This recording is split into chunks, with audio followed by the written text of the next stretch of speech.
हमारे नक्षत्र हमें अपने पिछले जन्म का और आने वाले जन्म का भी बताते हैं। अच्छा। हमारा पिछला जन्म क्या रहा होगा, हम पताल से आए हैं या स्वर्ग से आए हैं, या हमने नर्क की यातनाएं झेली हैं, ये सारा हमारे नक्षत्र हमें बताते हैं। अच्छा, दूसरे जीव से आए हैं कि मनुष्य से ही आए हैं? बिल्कुल, ये सब पता चल जाएगा। हाँ, जो बृहस्पति नक्षत्र में जिनका जन्म हुआ है, गुरु के नक्षत्र में ही आए हैं जो, अच्छा, तो वो लोग ये चीजें देख कर आए हैं। उनके पास ये लग्जरी पहले भी रही होगी, पिछले जन्म में भी अच्छा खासा उन्होंने जीवन जिया होगा। तो पुटअप किया तो मैंने उनकी वीडियो सुनी। अच्छा। कि भाई वो, मैंने तो तब एनालाइज किया कि वो जो धीरेन्द्र शास्त्री जी हैं, उनका जन्म, उनका शनि नक्षत्र, शनि उत्तरा भाद्रपद नक्षत्र में होना चाहिए, क्योंकि उनका कार्य यही है। अच्छा। उनका वो उनकी इनकम जनरेशन का काम ही, इनकम जनरेट ही यहीं से होती है, तो उनका शनि उस नक्षत्र में 100% होना चाहिए। अच्छा। तभी, और उनका कुछ सिम्टम, कुछ के सारे सिम्टम मिलते हैं। साधक हैं वो, जी हनुमान भक्त हैं, बागेश्वर धाम के हनुमान जी की भक्ति करते हैं जी। उनका मुझसे कमेंट में लोगों ने पूछा उनके बारे में, उनका नक्षत्र बताइए। अच्छा। तो देखिए, मुझे जहाँ तक मेरी गणना कहती है, उनका उत्तर भाद्रपद नक्षत्र होना चाहिए। अच्छा, उत्तरा भाद्रपद। उत्तरा भाद्रपद नक्षत्र होना चाहिए। ये शनि का नक्षत्र है। अच्छा। ये जो नक्षत्र है ना, कहते हैं ना कि पल में गुस्सा, पल में तोला, पल में मासा। मतलब गुस्सा, दूध का उबाल, एकदम से गुस्सा आना और उसका किया। अब आज के समय में भी उसका इस्तेमाल हो सकता है, रूप बदला है। जैसे आपने बांस का उदाहरण दिया। हाँ बिल्कुल, रूप बदल गया। अपनी बांसुरी ना बजाए, लेकिन मोबाइल में वॉलपेपर तो बांस का लगा सकते हैं, या फिर आजकल हम जो बम्बू ट्री लोग लगाते हैं, बैम्बू ट्री लगाते हैं, बिल्कुल लगाते हैं, बिल्कुल लगा सकते हैं। मतलब कहीं ना कहीं हमें उन चीज़ों को ऑप्ट करके हम अपने लिए और अच्छा कर सकते हैं। तो उन्हें ये चीज़ें कैसे मिली? उन्होंने अपने बेस्ट फ्रेंड का यूज़ किया। बेस्ट फ्रेंड कृत्तिका नक्षत्र, उसी के सिंबल्स का यूज़ किया, उसी की से रिलेटेड, चाहे पेड़ हैं, चाहे पौधे हैं, चाहे हमारी प्रकृति है, चाहे वो उसका जीव जंतु हैं, या उनके देव हैं, सिंबल हैं, उन्हीं का यूज़ किया उन्होंने। जय सिया राम। किसी व्यक्ति का जब जन्म होता है तो नक्षत्रों की बात की जाती है कि किस नक्षत्र में जन्म हुआ है। हमारे जो देवी देवता हैं जिनका अवतरण इस धरा पे हुआ, श्री हनुमान जी, भगवान राम, भगवान कृष्ण, तो नक्षत्रों की बात होती है कि किस नक्षत्र में कौन से देवता का अवतरण इस धरा पे हुआ। और कुछ विशेष नक्षत्रों में जन्म लेने के बाद कुछ लोगों में विशेष प्रकार की प्रतिभाएं देखी जाती हैं। आज की इस कड़ी में इस बात की चर्चा होगी कि नक्षत्रों के अनुसार अगर हमने अपने जीवन को ढाल लिया या नक्षत्रों को अपने फेवर में कर लिया, जिस नक्षत्र में हमारा जन्म हुआ है उस नक्षत्र के अनुसार हमारा जीवन यापन अगर होने लगा, हमारी दिनचर्या अगर ऐसी हो गई, तो फिर उसका कई गुना प्रतिफल हमें प्राप्त हो जाता है और जीवन में सफलता बहुत जल्द हमें मिल जाती है। आपका जय सिया राम। जय सिया राम। और नक्षत्रों पे आपने काफ़ी काम किया है, नक्षत्र आपका पसंदीदा विषय है, और आपका तो ये मानना है कि नक्षत्रों की बहुत बड़ी भूमिका होती है हमारे जीवन में। बिल्कुल होती है, बहुत बड़ी भूमिका। ऐसा क्यों नक्षत्र? वैसे तो बहुत चीज़ें होती हैं, लेकिन नक्षत्र ही क्यों ऐसा होता है? नक्षत्र को हमारे, कहते हैं ना, हमारे देवताओं ने भी साधा है। अच्छा। पहले ये राशियाँ, ये ग्रह, ये तो बहुत बाद में आए हैं। पहले तो हमारी जीवन की पूरा संपूर्ण जीवन नक्षत्रों पर ही आधारित था। लोग नक्षत्र से ही पूरे जीवन बता दिया करते थे। उसके साथ मतलब इसको कह सकते हैं शुरुआत यहीं से है? शुरुआत नक्षत्र से ही हुई है। अच्छा। हमें नक्षत्र से ही हमारा पूरे जीवन की टिप्पणी कर दी जाती थी कि इस समय अब कोई बीमार हुआ, उसके डॉक्टर तो बाद में बताएगा ना कि इसको ये बीमारी है, ये दिक्कत है। नक्षत्र से तो हम पैदा होते ही बंदे के बारे में बता सकते हैं कि इस नक्षत्र में ये चीज़ है, तो इसके साथ ये घटित होने वाला है, ये घटित होगा, भविष्य रहने वाला है। बिल्कुल, नक्षत्र से पता चल जाएगा। नक्षत्र से पता चलता है। ये राशियां और ये ग्रह, राशियां बहुत बाद में आई हैं। ये तो 300-400 साल पहले आई हैं राशियां। उससे पहले नक्षत्र से ही गणना की जाती थी सारी। अच्छा। और मैंने इस चीज़ के बारे में काफ़ी रिसर्च की है। तो मैं, जहाँ तक मेरा पॉइंट ऑफ व्यू है, सबके अलग अलग मत होंगे, कि मतलब देवताओं ने भी इसी को साधा है, नक्षत्रों को। बिल्कुल साधा है। कैसे? अच्छा। बताती हूँ मैं आपको। जैसे कृष्ण भगवान का जन्म रोहिणी नक्षत्र में हुआ, पूरी दुनिया जानती है। अब वो हमेशा चक्र ही क्यों उन्होंने धारण किया? तीर का वो धनुष बाण क्यों नहीं लिया? कहते हाँ सही बात है, गदा भी रख सकते थे, गदा भी रख सकते थे, लेकिन चक्र सुदर्शन हाँ वही क्यों लिया? सिर पे उन्होंने मोर मुकुटी धारण क्यों किया? उनकी बांसुरी जो बांसुरी थी बांस की ही क्यों थी? लोहे की बांसुरी क्यों नहीं रखी उन्होंने? वो तो राजा थे, सोने की भी रख सकते थे, या कुछ और बजाते, बांसुरी तो क्यों उन्होंने बजाई? बांसुरी क्यों बजाई? अब कृष्ण भगवान को हम कैसे जानते हैं? अच्छा, मुरली मोहन, मोर मुकुटधारी, चक्रधारी। हम ऐसा तो नहीं कहते कि उनके पैर में पाजेबधारी, ऐसा तो हमने कभी नहीं कहा ना। हम तो यही चीजें, उन सिग्नेचर स्टेप क्या है यही है ना। तो जहाँ तक मेरी रिसर्च है, कहते हैं ना हर एक जो हमारे नक्षत्र हैं, नक्षत्र टोटल 27 है, एक 28 है अभिजीत, उसको हम काउंट नहीं करते। हर एक 27वां नक्षत्र हमारा बेस्ट फ्रेंड होता है। अच्छा, बेस्ट फ्रेंड मतलब जिससे हम अपने, बेस्ट फ्रेंड क्या होता है? जिससे हम इमोशनली कनेक्ट होते हैं, जो हमारे सुख दुख का साथी होता है। अब अगर हम कृष्ण भगवान का रोहिणी नक्षत्र लेते हैं तो उससे कैलकुलेट करते हैं तो उसका 27वां नक्षत्र बनता है कृतिका। अच्छा, कृतिका नक्षत्र का जो कहते हैं ना सिंबल तलवार है, चाकू है, तो चक्रधारी हो गए ना, चक्र का काम भी काटना ही है। और उसका अगर हम पक्षी देखते हैं तो मोर है, तो उन्होंने मोर मुकुट धारण किया।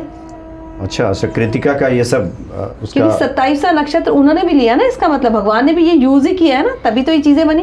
उन्होंने मोर मुकुट के मोर पंख के अलावा कोई और पंख क्यों नहीं लगाया? अच्छा, मोर का पंख ही क्यों लगाया? क्योंकि 27वां नक्षत्र हमारा बेस्ट फ्रेंड होता है। जो बेस्ट फ्रेंड होगा तो वो हमें हेल्प करेगा।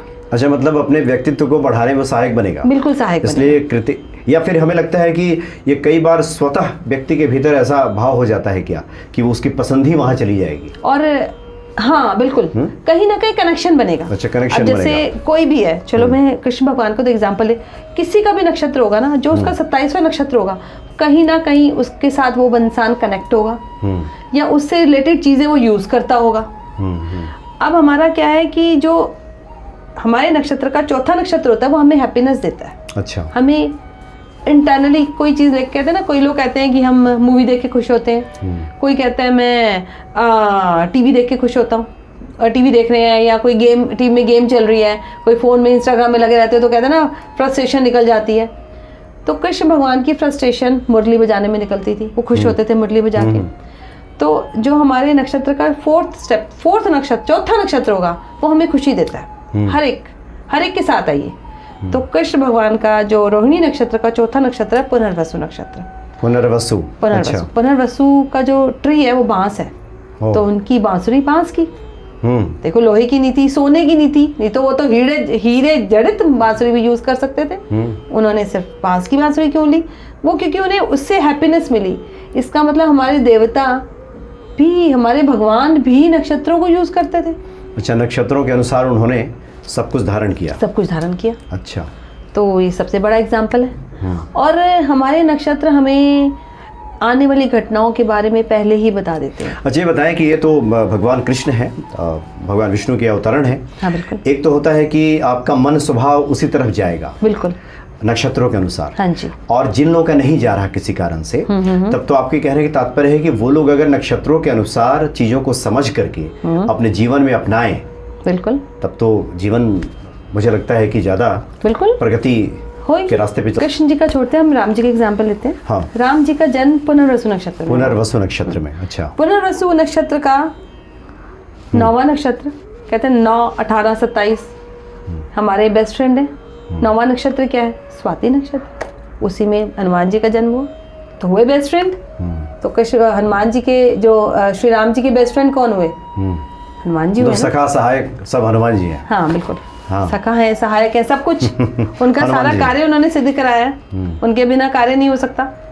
तो ऐसे ही कई कनेक्शन जोड़ने के बाद मैंने ये डिसाइड किया कि ईश्वर भी इस चीज को फॉलो करते थे।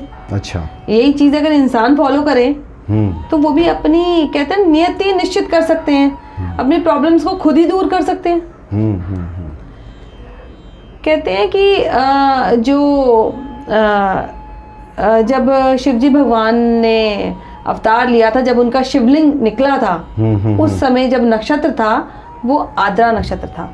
मतलब शिवलिंग की जब उत्पत्ति हुई। हाँ। वैसे तो आदि है, लेकिन संसार संसार के लिए जब सामने प्रकट हुआ वो आद्रा नक्षत्र था। अच्छा। देखो आद्रा नक्षत्र का जो आद्रा नक्षत्र का 27 9 18 27 बेस्ट फ्रेंड है। 27वां नक्षत्र लेते हैं तो मृगशिरा नक्षत्र है। उसके देवता कौन है? चंद्र भगवान। भगवान जी ने चंद्र भगवान को सिर पर धारण किया। उनका पशु कौन है? सांप, सर्प, उन्होंने गले में धारण किया। ऐसा ही है ना, मतलब अच्छा। उन्होंने भी उस सिंबल को लिया, अपने व्यक्तित्व में धारण किया उस चीज को। तो कहीं ना कहीं हमारा जो बेस्ट फ्रेंड है, हमारा हेल्पिंग हैंड है। जब मैंने इस चीज को स्टडी किया तो फिर मैंने जब अपना 27वां नक्षत्र चेक किया। अच्छा। तो मैंने कहा मेरा हेल्पिंग हैंड ये कैसे हो सकता है? तो फिर मैंने जब डीपली स्टडी कर रही था, मुझे मेरे हस्बैंड का 27वां नक्षत्र मेरे हस्बैंड का है। तो अच्छा। मेरा हेल्पिंग हैंड तो मेरे हस्बैंड ही है। कहीं ना कहीं मैं जहाँ तक भी आगे जाती हूँ, मैं रिसर्च करती हूँ, कुछ भी करती हूँ, तो मेरे को सपोर्ट तो मेरे हस्बैंड ही करते हैं। तो 27वां नक्षत्र हेल्पिंग हैंड हस्बैंड का है, मतलब कैसे, ये कैसे प्रतीक कैसे जोड़ा आपने फिर इसमें? मैंने जोड़ा, कृष्ण भगवान ने जब 27वें नक्षत्र का यूज किया। अच्छा। उनकी हर चीज में 27 उनका हर चीज में हेल्प, चक्रधारी बने, हर चीज उनका 27वां नक्षत्र। अच्छा, मतलब कौन सहायक बनेगा, कौन सहायक होगा, इससे ये तय हुआ। तो आपके 27वें नक्षत्र के सहायक आपके पति हैं? मेरे हस्बैंड है। अच्छा। तो फिर कहीं ना कहीं कहते हैं ना, एक औरत की कामयाबी के पीछे उसके हस्बैंड का हाथ होता है। तो ऐसे ही कोई किसी नक्षत्र में जन्म हुआ हो तो 27वां से पता लगा सकता है कि उसको कहाँ से मदद मिलेगी, कैसे आगे बढ़ेगा वो, कैसे वो आगे बढ़ सकता है, और कौन सी चीज, कौन सा सिंबल उसको मेंटली फिजिकली रिलैक्स दे सकता है। अच्छा। लोग कहते हैं ना फोन पे वॉलपेपर लगाते हैं, वो कौन सा वॉलपेपर उनके लिए बेनिफिशियल होगा। कई बार कहते हैं कोई चीज, वही तुलसी का एक पत्ता भी लगा दिया जाए तो फल मिल जाता है, और कई बार हम लाखों करोड़ों रुपए दान कर देते तो कोई इफेक्ट नहीं आता उसका। यानी तो कहीं ना कहीं नक्षत्र का बहुत बड़ा रोल है। हम ये कह सकते हैं आपकी बातों को सुनने के बाद कि नक्षत्र तो आपके स्वभाव को, आपके कार्य को निर्धारित करते हैं। बिल्कुल निर्धारित करते हैं। अगर नक्षत्रों के अनुसार हमारा स्वभाव और कार्य अगर मैच कर गया, मिल गया, तब तो हम आगे बढ़ते जाएंगे। और कई बार होता है किसी कारण से नहीं मिला, विरोधाभासी है, तो वही व्यक्ति संघर्ष करता है। तो एक एस्ट्रोलॉजर का यही तो काम है, मतलब वो बताएगा आगे, उससे मिलाना, उसको उसकी नियति से मिलाना। जब हम उसको उसकी नियति से मिलाएंगे तो जिस चीज के लिए भगवान ने हमें इस पृथ्वी पर भेजा है, तो वो तो नियति तय है। अब जैसे कोई व्यक्ति, नक्षत्र बताते हैं, कोई व्यक्ति आपसे मिले और उसका नक्षत्र पता चल जाए कि हाँ देखिए ये इनका नक्षत्र है, इनका मान लीजिए कि इनका रोहिणी ही नक्षत्र है। ओके। तो फिर उस व्यक्ति को क्या क्या आप जैसे बताएंगे कि क्या क्या उसका ठीक कराएंगे कि उसका जीवन ठीक हो? जैसे अगर हम आज के संदर्भ में अगर इसको जोड़ें। हाँ तो। बिल्कुल, नक्षत्र जिसका भी रोहिणी नक्षत्र होगा, देखो अब रोहिणी नक्षत्र किस चीज से रिलेटेड है? मून का नक्षत्र रोहिणी है, या रोहिणी नक्षत्र में शनि महाराज बैठे हैं, या रोहिणी जो कृष्ण भगवान का चंद्रमा रोहिणी नक्षत्र में है, तो कलाओं के स्वामी है, सारी 16 कलाएं सारी आती हैं उनको। तो अब अगर नहीं, जैसे आपने रोहिणी के बारे में बताया कि उसका जो वृक्ष जो है बांस है पुनर्वसु नक्षत्र का। अब किसी के रोहिणी में जन्म हुआ है तो बांसुरी तो बजाएगा नहीं। उसका इस्तेमाल फिर कैसे करेगा उस तत्व का? फिर उस तत्व का इस्तेमाल अपने वॉलपेपर में यूज कर ले। अच्छा, वॉलपेपर में यूज कर। अच्छा, मोबाइल में आप कम से कम बांस का पौधा लगा लीजिए। यस, वॉलपेपर में यूज कर सकता है। अच्छा। और हम कृष्ण भगवान की पूजा कर सकते हैं। जो हमारा रोहिणी नक्षत्र कहता है कि हमें हमारे देव भी तो बताते हैं ना। अच्छा, मैं आपको जब नहीं, हमें जैसे ध्यान आया इसलिए हम एक बार फिर से आपसे जानना चाह रहे हैं। जैसे आपने कहा कि उसका जो पक्षी है रोहिणी का, मोर है। रोहिणी का नहीं, उसके 27वें नक्षत्र कृतिका का पक्षी मोर है। अच्छा, कृतिका का पक्षी मोर है। रोहिणी का 27वां नक्षत्र बेस्ट फ्रेंड है, मोर है। तो उन्होंने मोर पंख का लगाया और बिल्कुल सिर पे धारण किया, और तीनों लोक में जिनकी ख्याति है भगवान कृष्ण की, ऐसा ही वो व्यक्ति अपने घर में मोर पंख लगा ले। बिल्कुल। अच्छा, फेम अगर उसको देखो, कृष्ण भगवान दुनिया जानती है, दुनिया पूछती है, ठीक। तो फेम कैसे मिला? फेम तो उनको उनकी पायल से नहीं मिला, उनको उनके मोर पंख से मिला, उनको चक्र से मिला, जो आज तक भी भजनों में भी बोला जाता है। उनके मोर के पंख का जिक्र किया जाता है, उनकी बांसुरी का जिक्र किया जाता है। तो फेम कैसे मिला? मोर मुकुटधारी है, गिरधारी, यही सब कहा जाता है। चक्रधारी, मुरली मनोहर। तो उन्हें हाँ। ये चीजें कैसे मिली? उन्होंने अपने बेस्ट फ्रेंड का यूज किया। बेस्ट फ्रेंड कृतिका नक्षत्र, उसी के सिंबल्स का यूज किया, उसी की से रिलेटेड, चाहे पेड़ हैं, चाहे पौधे हैं, चाहे हमारी प्रकृति है, चाहे वो उसका जीव जंतु हैं या उनके देव हैं, सिंबल हैं, उन्हीं का यूज़ किया उन्होंने भी। हाँ नहीं, ये बहुत अच्छी बात है, क्योंकि उस समय में जिन चीज़ों का इस्तेमाल किया जा सकता था अब किया, अब आज के समय में भी उसका इस्तेमाल हो सकता है, रूप बदला है। जैसे आपने बांस का उदाहरण दिया, हाँ बिल्कुल, रूप बदल गया। आपकी बांसुरी ना बजाए लेकिन मोबाइल में वॉलपेपर तो बांस का लगा सकते हैं, या फिर आजकल हम जो बम्बू ट्री लोग लगाते हैं, बैम्बू ट्री लगाते हैं, बिल्कुल घर में लगाते हैं, बिल्कुल लगा सकते हैं। मतलब कहीं ना कहीं हमें उन चीज़ों को ऑप्ट करके हम अपने लिए और अच्छा कर सकते हैं। भगवानों ने भी नक्षत्र का यूज तो भगवानों ने, इसका मतलब हम कह सकते हैं ना, नक्षत्र विद्या हमारी विद्या है और उसका यूज भगवानों ने भी किया है। अच्छा, इस मैसेज को पकड़ा जा सकता है, जैसे आपका ध्यान गया इस पे कि राम जी का नक्षत्र क्या है, कृष्ण जी का नक्षत्र क्या है, जो सफल लोग हैं उनका क्या नक्षत्र है। अच्छा, आप चर्चा में बता रही थी कुछ, चूँकि पिछली बार भी आपने जो वहाँ बागेश्वर धाम के जो पीठाधीश्वर हैं धीरेन्द्र शास्त्री जी, हाँ जी बिल्कुल बिल्कुल, तो उस बाबत भी लोगों ने कुछ आपसे पूछा, कुछ उनके बारे में बताइए, क्या उनके बारे में कुछ है, क्या आप कुछ बताना चाहेंगे? धीरेन्द्र शास्त्री जी हनुमान भक्त हैं, बागेश्वर धाम के हनुमान जी की भक्ति करते हैं जी। उनका मुझसे कमेंट में लोगों ने पूछा उनके बारे में, उनका नक्षत्र बताइए। अच्छा, तो देखिए, मुझे जहाँ तक मेरी गणना कहती है उनका उत्तर भाद्रपद नक्षत्र होना चाहिए। अच्छा, उत्तरा भाद्रपद, हाँ उत्तरा भाद्रपद नक्षत्र होना चाहिए। ये शनि का नक्षत्र है। अच्छा, ये जो नक्षत्र है ना, कहते हैं ना कि पल में गुस्सा, पल में तोला, पल में मासा। मतलब गुस्सा, दूध का उबाल, एकदम से गुस्सा आना और उसका तो ये आपने उनको देख करके उनके लक्षणों से बता रही हैं या फिर उनका कुंडली देख करके? नहीं, कुंडली तो नेट पर भी अवेलेबल नहीं है। अच्छा, आपने ढूंढा, मिला नहीं? नहीं, तो मैं उनकी जो लक्षण है उनका, जो दिखते हैं, जो जैसे वो दिखते हैं, पर उत्तरा भाद्रपद नक्षत्र की क्वालिटीज ये होती है, ये लोग साधक होते हैं। अगर वैसे तो जरूरी थोड़ा ना कि सारे साधना करके सारे ही बन जाएंगे धीरेन्द्र शास्त्री, ऐसा नहीं है। जो उत्तरा भाद्रपद नक्षत्र में कुछ टाइम पीरियड ऐसा भी आता है कि मतलब ये लोग साधना करने लग जाए ना तो बहुत आगे तक ऊंचाइयों पे जाते हैं। और अगर साधना नहीं, जो लोग पढ़ाई बहुत अच्छी करते हैं बहुत अच्छी हाई पोस्ट पे भी जाते हैं। अच्छा, पर लेकिन इसमें साधना का भी विधान है। अपने उत्तरा भाद्रपद का ये लक्षण है कि अपना घर से दूर रहकर, घर से दूर रहना है और साधना ये लोग बहुत अच्छी कर सकते हैं। ये कहते हैं ना, कुल दीपक होते हैं, अपने कुल को तार देते हैं। पूरे कुल में कहते हैं ना, कोई ऐसा पैदा होता है जो पूरे कुल को तार दे, कोई बच्चा ऐसा पैदा होता है। ये उत्तरा भाद्रपद में ऐसा, अच्छा, कुल दीपक होते हैं, कुल दीपक ऐसा मानना है। क्रोध आता है थोड़ी, कभी कभी ये बच्चों वाली हरकतें भी करते हैं। मतलब कहने का मतलब है कि हंसी ठिठोली, मतलब सरल हृदय, साफ हृदय होता है। अच्छा। और जिसकी हेल्प करना चाहेंगे ना तो किसी भी हद तक जाएंगे, उसकी मदद करेंगे। दिल साफ होता है इन लोगों का। तो मैंने इनकी, जब मुझसे लोगों ने क्वेश्चन पुटअप किया, उस समय शायद स्किप हो गया होगा बाद में, तो पुटअप किया तो मैंने उनकी वीडियो सुनी। अच्छा, कि भाई वो मैंने तो तब एनालाइज किया कि वो जो धीरेन्द्र शास्त्री जी हैं, उनका जन्म, उनका शनि नक्षत्र, शनि उत्तरा भाद्रपद नक्षत्र में होना चाहिए, क्योंकि उनका कार्य यही है। अच्छा। उनकी इनकम जनरेशन का काम ही, इनकम जनरेटिंग यहीं से होती है। तो उनका शनि उस नक्षत्र में 100% होना चाहिए। अच्छा, तभी। और उनका कुछ सिम्टम, कुछ क्या सारे सिम्टम मिलते हैं। साधक हैं वो, साधना की हुई है उन्होंने, और एक टाइम पर ही साधना की है, और अपने कुल को भी बढ़ा दिया, अपने परिवार के साथ भी नहीं रहते। हाँ, कुल गौरव तो है ही, बिल्कुल, काफी उसमें काफी और बहुत जल्दी इस धर्म के भी गौरव। हाँ, और लेकिन इसमें एक चीज क्वालिटी और होती है कि ये ना जाति प्रथा को खत्म कर देते हैं। अच्छा, देखिए कई लोग आए, पर एट लास्ट जो उन्होंने धीरेन्द्र शास्त्री जी ने बोला, वो लोगों ने उस चीज को पसंद किया। हाँ, उन्होंने कहा कि सभी को खत्म कर देते हैं वो। हाँ, वो बंटने की बात नहीं करते, कि सब एक। हाँ बिल्कुल, ये उत्तर भाद्रपद है इसका नक्षत्र, इनका शनि का। और लास्ट मैंने आपको एक एग्जांपल दिया था पूर्व भाद्रपद का भी, जिसमें मैंने कहा था कि अनंत अंबानी जी का जन्म, उनका शनि नक्षत्र उसमें है। तब मैंने वन तारा हॉस्पिटल का भी जिक्र किया था। हाँ। तो ये जो पूर्व भाद्रपद नक्षत्र वाले होते हैं, ये जुपिटर का नक्षत्र है। अच्छा, हमारे 27 नक्षत्रों में 3 नक्षत्र जुपिटर के होते हैं, पुनर्वसु, बृहस्पति के 3 नक्षत्र होते हैं। एक पुनर्वसु होता है, एक विशाखा, तीसरा पूर्व भाद्रपद होता है।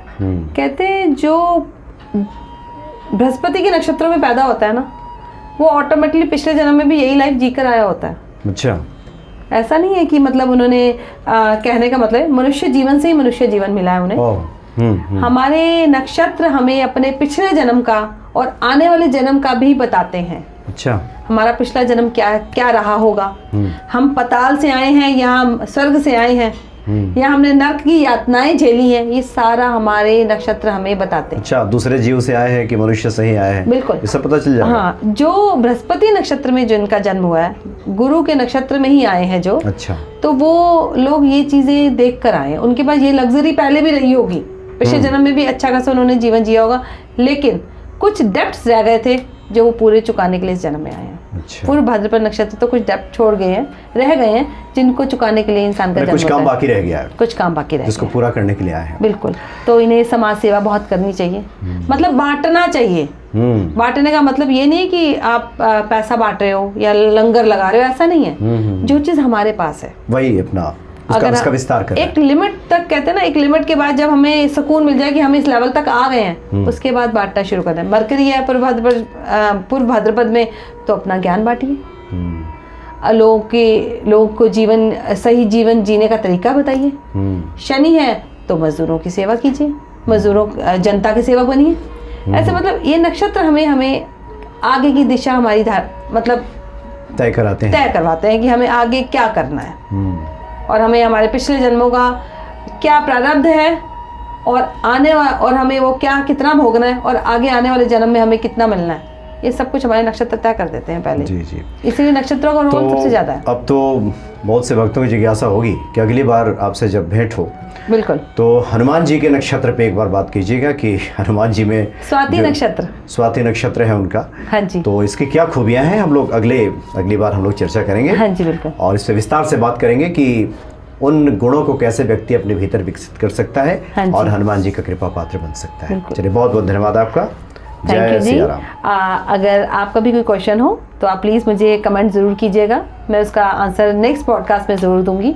और मुझको लाइक और सब्सक्राइब कीजिएगा और अपने कमेंट ज़रूर दीजिएगा। हाँ, और इस तरह के जो कि वीडियोज़ हैं उसको साझा करें, शेयर करें, बिल्कुल, लोग ज़्यादा से ज़्यादा सुने और उन्हें नक्षत्र के बारे में नॉलेज हो, ताकि कहते हैं नक्षत्र हमारा जीवन का हमें दिशा देते हैं, तो उन्हें पता चलना चाहिए। तो जीवन शैली है, जीवन शैली आपको बताएगी। बहुत बहुत धन्यवाद आपका। जय सिया राम। जय सिया राम।